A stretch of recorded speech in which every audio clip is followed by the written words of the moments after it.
7 राज्यों में mega textile park बनने जा रहे हैं। इसकी शुरुआत, इसकी घोषणा हो चुकी है और हमारे साथ खास बातचीत के लिए हैं टेक्सटाइल सेक्रेटरी रचना शाह। मैम, सबसे पहला सवाल तो ये कि आखिर किस तरह से हम देखते हैं पीएम मित्रा पार्क से जो पूरी वैल्यू चेन है टेक्सटाइल की, वो किस तरह से बदल जाएगी? आपने जैसे कहा कि अभी भारत सरकार ने 7 राज्यों में मेगा टेक्सटाइल पार्क्स, जिनको हम पीएम मित्रा पार्क्स बोलते हैं, उनको अनाउंस किया है। पीएम मित्रा पार्क्स क्योंकि ये हर पार्क में 1000 एकड़ इतने बड़े पार्क्स आएंगे, ये इसमें पूरी की पूरी वैल्यू चेन जो है टेक्सटाइल से लेके, टेक्सटाइल्स में spinning, ginning, weaving, apparel making, पूरी की पूरी वैल्यू चेन एक जगह पर आ पाएगी। उससे हमें ये फ़ायदा होगा कि जितना भी हमारी लॉजिस्टिक्स कॉस्ट हैं आज की डेट में, क्योंकि हमारी सप्लाई चेन जो है थोड़ी फ्रैगमेंटेड है कि देश के किसी एक भाग में स्पिनिंग होती है, दूसरी वेस्टर्न भाग में प्रोसेसिंग होती है, एपरल मेकिंग मेट्रोपॉलिटन सिटीज़ के आसपास होती है, वो सब एक जगह पे आ पाएगी। उससे हमारे यूनिट साइजेस भी बड़े हो पाएंगे और इकोनॉमीज़ ऑफ स्केल का बेनिफिट, जिससे कि हम लोग हमारी इंडस्ट्री वर्ल्ड में ग्लोबली competitive हो पाएगी, वो सब इस मित्रा पार्क से हम समझते हैं कि इनेबल हो पाएगा। तो इसीलिए ये एक टेक्सटाइल सेक्टर के लिए एक तरह से, अगर मैं कहूँ कि गेम चेंजर साबित हो सकता है। इसमें हर एक पार्क में we expect that at least about 10,000 crore का इन्वेस्टमेंट आएगा। हर एक पार्क में एम्प्लॉयमेंट अपॉर्चुनिटीज़ काफ़ी सारी जनरेट होंगी। वी एनविसाज के हर पार्क में डायरेक्ट एम्प्लॉयमेंट 1 लाख तक का और इनडायरेक्ट एम्प्लॉयमेंट 2 लाख तक का जनरेट होगा। तो आप ये सोच सकते हैं कि अगर हम 7 पार्क्स का सोचें तो 70,000 करोड़ का इन्वेस्टमेंट और लगभग 20 lakh direct employment and indirect employment opportunities. तो इसीलिए इसको हम टेक्सटाइल सेक्टर के लिए एक काफ़ी बड़ी उपलब्धि होगी। सेक्टर के लिए एक बड़ी उपलब्धि होगी, उन राज्यों के लिए भी एक बड़ा इन्वेस्टमेंट पॉइंट हो जाएगा। किस तरह से बेनिफिट करेगा इंडस्ट्री को और कितना इंसेंटिव, अगर हम इंसेंटिव की टर्म्स से बात करें तो इंसेंटिव कितना इंडस्ट्री को मिलेगा और पहले आने वाले को क्या मिलेगा? जी, इसमें जितने भी इन्वेस्टर्स आएंगे उनके लिए देखिए, इस हर एक पार्क में प्लग एंड प्ले फैसिलिटी बनाई जाएगी। तो इसमें जो कोर इंफ्रास्ट्रक्चर है, जिसमें मैंने जैसे कहा मैन्युफैक्चरिंग के लिए प्लग एंड प्ले फैसिलिटी, सारा जो कॉमन इंफ्रास्ट्रक्चर होता है जैसे CETP हुआ, एफ्लुएंट ट्रीटमेंट प्लांट, रोड्स वगैरह, यूटिलिटीज़, सारी क्लियरेंसेज उनको, तो ये सब उनको एक जगह पे मिलेंगी with ease. Single window system से उनकी जितनी भी क्लियरेंसेज हैं सारे they will be taken care of. उसके अलावा जो यूनिट्स पहले इन पार्क्स में अपना प्रोडक्शन इस्टेब्लिश करेंगी, उनको उनके सेल्स टर्नओवर पे 3% तक का इंसेंटिव देने का भी इसके अंदर प्राविधान है। उसमें जैसे जो एंकर इन्वेस्टर्स आते हैं, जो बड़ा इन्वेस्टमेंट लेकर के आते हैं, उनके लिए भी 3% का है, अप टू अ कैप। हर एक कैटेगरी में कैप है। जैसे कि अगर कोई 300 करोड़ से ज़्यादा का इन्वेस्टमेंट लाते हैं तो उनके लिए हर साल उनको 10 करोड़ तक का इंसेंटिव मिल सकता है with a cap of 30 crore overall. उसी तरह से जो उनसे छोटे इन्वेस्टर्स हैं उनके लिए भी 3% का है विद सेपरेट कैप्स। तो इसमें इसका आइडिया बेसिकली यही है कि हम जल्द से जल्द अपने पार्क्स को पॉपुलेट करना चाहते हैं और चाहते हैं कि जल्द से जल्द ये इन्वेस्टमेंट आए, तो इसीलिए उनको इसके लिए इंसेंटिवाइज़ किया जा रहा है।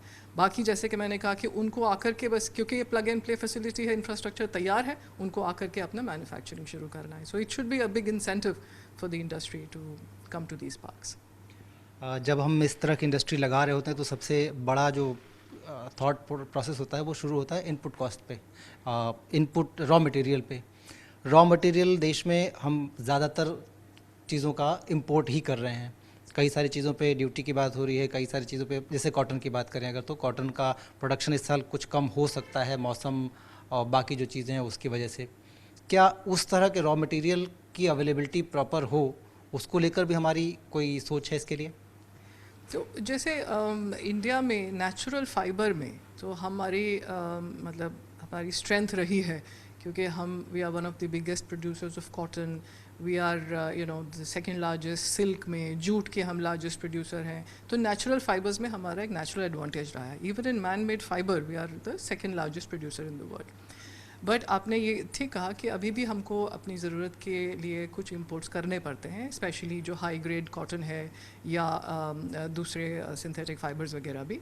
तो गवर्नमेंट की यही लगातार कोशिश रहती है कि assured and at reasonable cost supply of raw materials, both natural fiber as well as man-made fiber की रहे इंडस्ट्री के लिए.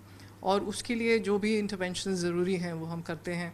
जैसे कॉटन में ऑफ कोर्स फार्मर्स को उनके रीज़नेबल प्राइसेस मिले, उनको कोई डिस्ट्रेस सेल ना करनी पड़े, इसलिए MSP ऑपरेशंस होते हैं. सिमिलरली जूट में भी minimum support price operations government करती है. उसके अलावा to ensure that the raw material is not only just reasonable and easily available but also of a certain quality. इसीलिए गवर्नमेंट का एम्फोसिस है कि क्वालिटी कंट्रोल ऑर्डर्स जिसको QCOs कहते हैं वो हम धीरे धीरे करके अपने इकोसिस्टम में ला रहे हैं, जिससे कि सब स्टैंडर्ड इंपोर्ट्स को हम रोक पाएँ. तो लगातार availability of raw materials is certainly a focus for the government. और कॉटन के लिए जैसे आपने कहा प्रोडक्शन इस साल थोड़ा सा जो पहले के एस्टीमेट से उसके कंपैरिजन में थोड़ा इस बार कम हो सकता है. लेकिन लगातार ये कोशिश रहेगी गवर्नमेंट की, और हम एग्रीकल्चर मिनिस्ट्री के साथ भी लगातार इसमें काम कर रहे हैं जिससे कि प्रोडक्टिविटी हमारी बढ़ पाए.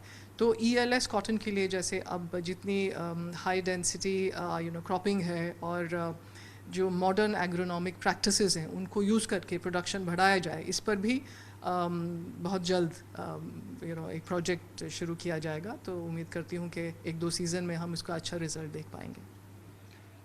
सारे सवालों का आपने जवाब तो दे दिया. एक सवाल जो सबसे अहम है कि आखिर ये पार्क कब से लोगों के सामने मूर्त रूप लेना शुरू कर देंगे? कोई ऐसी तारीख हमने तय की है? तो ये पार्क्स अब जैसे आपने कहा कि अनाउंस किए जा चुके हैं, और इसमें पार्क्स के बारे में एक मैं बता दूं कि इसमें ये सेंटर और स्टेट के बीच की पार्टनरशिप जो है इसमें वो बहुत महत्वपूर्ण है. तो हर एक पार्क के लिए एक स्पेशल पर्पस व्हीकल गठित की जाएगी जिसमें सेंटर और स्टेट दोनों की भागीदारी होगी, और उसके बाद हर पार्क के लिए एक मास्टर डेवलपर का चयन किया जाएगा. फिर डिटेल प्रोजेक्ट और उसमें क्या क्या कॉमन फैसिलिटीज़ और ये सब, उससे हर एक का एक डिटेल प्लान बनेगा. तो हमारी पूरी कोशिश है कि जल्द से जल्द जितने भी ये स्टेप्स हैं हम कर पाएँ. और ऑलरेडी इन्वेस्टर इंटरेस्ट भी हमको आ रहा है, तो हमको ये लगता है कि we want to sort of land it as quickly as possible so that इसका अच्छा ऑफ टेक रहे. और इसमें जैसे मैंने आपको शुरू में कहा कि इसमें almost 50% of the park will be for manufacturing facility. उसके अलावा कॉमन इसमें इंफ्रास्ट्रक्चर है.